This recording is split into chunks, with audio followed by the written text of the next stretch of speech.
BJ from Game Gumbo. I've got my guest here, Matt Riddle, and Steve and I are talking with him about some of the hot games, the spicy games we played recently. Matt, when we were talking in the green room, you grew up a big card-playing family.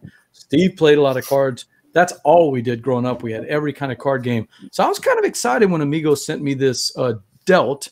I had known it by a different name because Chris Ray and the Opinionated Gamers are always talking about German trick-taking games, you know? And so I knew it as Kras Kariert, but I never played it.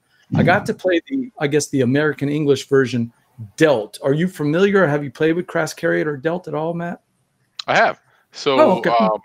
I played the elevator pitch. What's it about? Yeah. Well, I'm not that confident in it, but I can say that I played it at a convention with a fantastic guy, Chris Kopak, who very much like you said, kind of like the Opinionated Gamers, seeks out those German card games. So I played the German version a few years back, and I remember liking it, and that's about all I remember.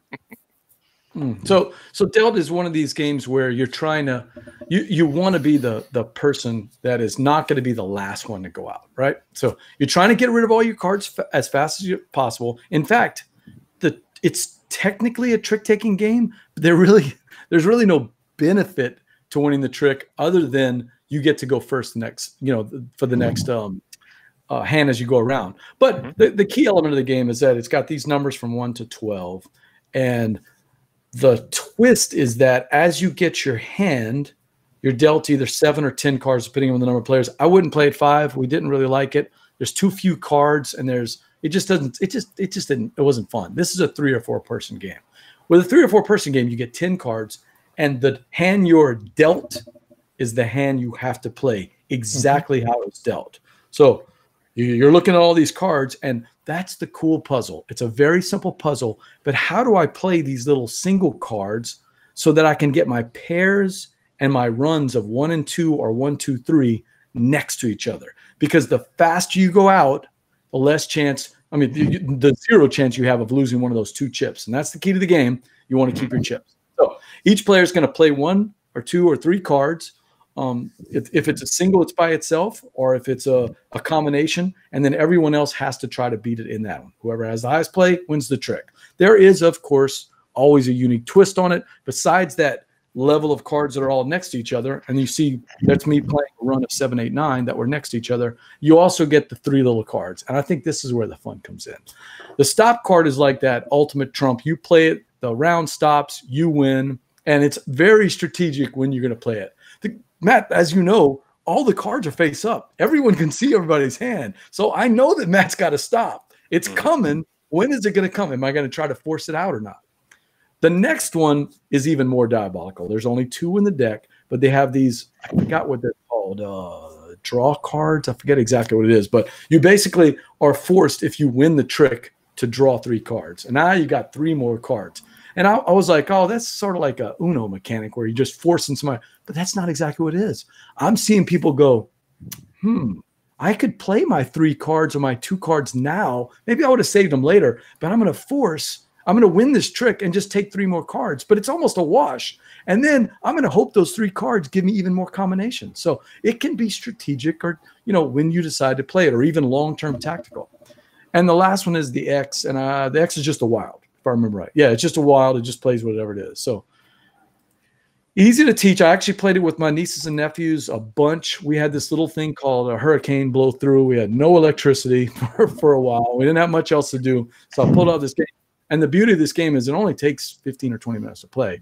We just played it over and over again. We would teach it as people would come in or people would leave. So we played it 2, we played it 3, we played it 4. We tried it at 5. I don't want to say 5, but if you like these shedding games that have a little trick-taking element. And my favorite of trick-taking games are always the ones that actually do something else. If you've ever played Jiraku, Jiraku is basically an area control game, but it's got trick-taking as how you put your pieces onto the board. I love that. Now you've got 2 things to think about. Delt doesn't have that, but that's not what it's trying to do, Matt. It's just one of those Sunday afternoon games.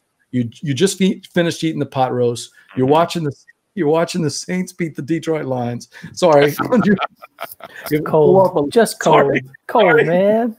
I was really going down for Dean, and I forgot that Matt's from Michigan. was going after Dean because Dean and I had a little friendly chat about the Saints Lions game. But you know, you're watching the game on the tube, and everybody's sitting around, and you're just playing it. Yeah. So, Del, what do you guys think? Is you got it? Did you enjoy your experience? Yeah, Matt? very much. So we call that the Bahanza when you can't rearrange your cards, right? It's kind of like we have this we have these weird terminologies for things that we call it. You know, that's the. I remember like, oh, you do so it's the Bahanza. Okay, you do the Bahanza, and then you kind of do your managing. I'm with you. You don't see the Bahanza. I mean, in Bahanza, in Bonanza, you don't see it. This one, you actually lay it out in front of everybody. You know? Right? No, it's I was just thinking of you're right, Bonanza. I don't like call it Bahanza, but I agree. Yeah, the way your cards are locked, right? The order's locked, Right. and I really appreciated the kind of the puzzle that sort of pushes you into. You know, kind of the idea that I like a game, and this is for me, where you've got to just make the best of a bad thing sometimes, right? You really you got to get in there, and you got a big mess. You're like, all right, how am I going to just carve what can I do with this mess? Something out of this mess? And that's like those are I love that because again, growing up playing trick takers and ladder climbers and cards, and sometimes it's like euchre as we were talking about before the show.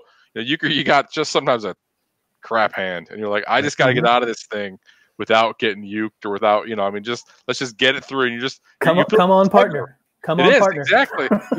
And whenever sometimes you're playing the crappiest cards and you feel so clever because they're just and you're not winning, you're just not losing, which sometimes can be as fun as winning. Right. So I love these kind of games. I love them. Now that I think about it, we throw around the word elegant all the time, but one of the elegant parts of this game is the game would have been fun just the way it is, but the designer, and I apologize, I just can't remember the designer's name.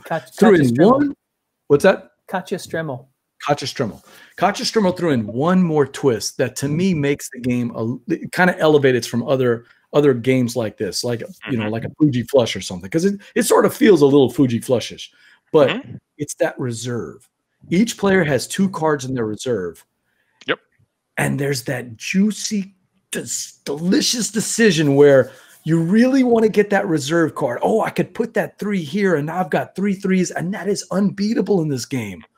But if I do that, I'm going to have nothing in the reserve. And if I can't play, I'm out automatically. That's a really cool decision. And one of the things that I thought was pretty elegant about it. I totally agree. It always amazes me too as a designer when a game like this, and I think you're very correct. It's Katja Stremmel, I believe, and to my knowledge, this is her first published game or her only, I would say, BGG entry. Now, it doesn't mean she doesn't have other published games, but and it's always impressive to me when a game that's this, because your first design is hard, and it's just such a great game. It's just so excellent. That's dealt from Amigo. I give it a thumbs up for a Sunday afternoon game. If you're watching a certain team beat another certain team, not saying anything in particular, just mentioning that out there. So.